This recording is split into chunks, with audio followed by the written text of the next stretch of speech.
Hi, thank you very much for visiting our website and taking the interest and time to want to fill out an application. I don't mean application at this point, a census, so that we can give you a quote on your group health insurance. There's two ways to do it, and I'll make separate videos. You can get a quote instantly if you use our online instant quote engine, but if that's confusing for you, then here's a simple PDF. So just put in your company name, the address, your phone number. We don't really need a federal tax ID at this point, your email, how many employees eligible for health insurance, and how many of employees on payroll. So it's not like you can have 20 employees and say you only want to insure two or three.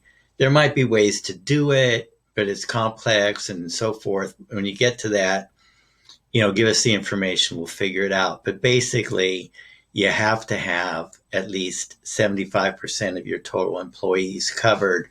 And let me show you where that page is on our website.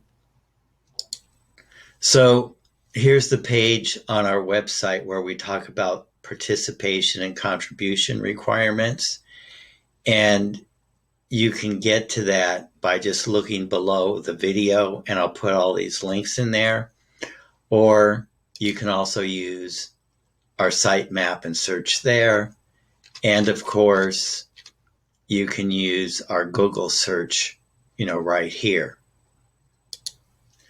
To get a quote, you don't have to send us any proof that you're in business, but to actually get the coverage done, there are proofs in business.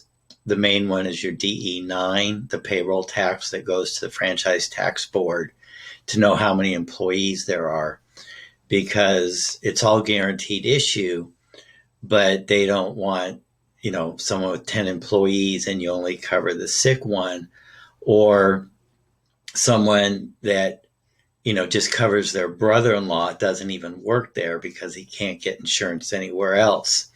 So it's all guaranteed issue, but they still have to make sure you fit in those guidelines.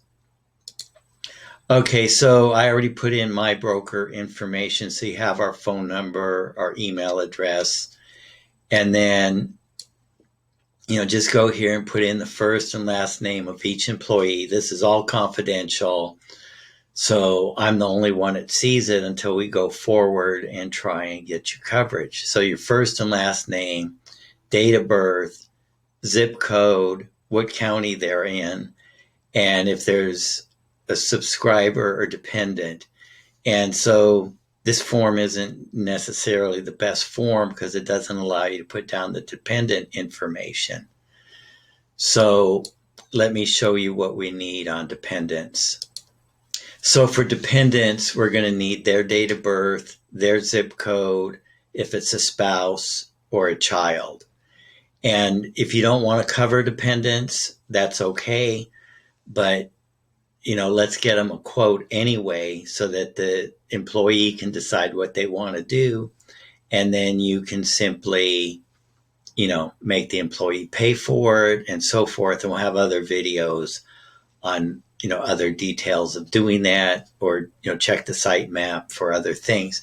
But this video is basically just for you can fill out the census and then be sure to give us the dependent information. Thanks.